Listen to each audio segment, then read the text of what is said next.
காலை வணக்கம் மாணவர்களே. இன்றைக்கி கடகடன் சில தகவல்கள். இந்த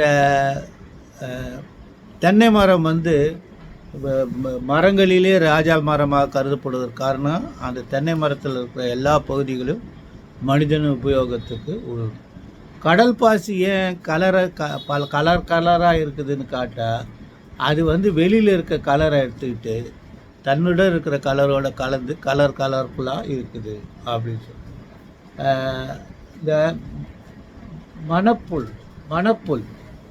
அது வந்து அது க்ளோவர்னு சொல்லுவாங்க.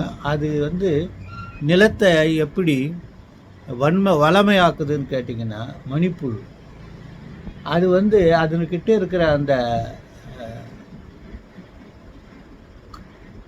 சின்ன சின்ன துளைகள் மூலமாக ஒரு பேக்டீரியாவை வச்சு நைட்ரஜனை வந்து காற்றுலேருந்து எடுத்து அதை வந்து மண்ணுக்குள்ளே செலுத்துது. சில பறவைகள் கால்கள் நீளமாக இருக்கிறதுக்கு காரணம் வந்து அவ வந்து இந்த தண்ணீருக்குள்ளே இருந்தும் இந்த சதுப்பு நிலத்திலிருந்தும் உணவுகளை விரும்புவதற்காக அப்படின்னு சொல்லி. கிவிக்கு ஏன் பெரிய அலகு இருக்குதுன்னு காட்டினா அது வந்து கேட்டர்பில்லர் புழுக்கள் பூச்சிகளை வந்து இறந்து போன இலைகளின் மூலமாக அது உண்ணுவதற்கு வாய்ப்பாக இருக்கும்.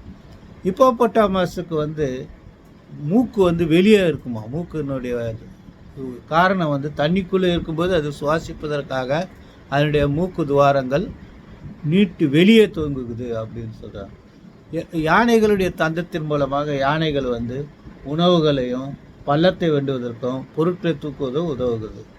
ரேட்டல் ஸ்நாக்ன்றது என்னென்னா தென் அமெரிக்காவில் இருக்கிற சொல்லு அதனுடைய வாழத்துக்கு கிளுகிழுப்பு மாதிரி ஆட்டுமா கிளுகிழுப்பு. அதுக்கு காரணம் வந்து அதனுடைய அந்த வால் அந்த சத்தத்தை ஏற்படுத்துறதுனால அது கிளுகிழுப்பை பாம்புன்னு பேர் வந்தது. இந்த நத்தைகள்லாம் வந்து ஏன் மழை காலத்தில் அதிகமாக கிடைக்குதுன்னு கேட்டால் அதுக்கு வந்து மழைக்காலனுடைய பருவநிலை தான் அது ரொம்ப வாழ முடியும். மற்ற காலங்களில் அது ஒளிஞ்சி மறைஞ்சி கொள்ளும். மரங்களில் இருக்கிற வளையங்களை வச்சு விஞ்ஞானிகள் அதனுடைய வயதையும் அது எந்த பருவத்தில் வந்து எவ்வாறு வாழக்கூடிய தகுதி பெற்றிருக்கிறது என்பதையும் கணக்கிட முடியும் என்று சொல்லியிருக்காங்க. காலை வணக்கம், நன்றி.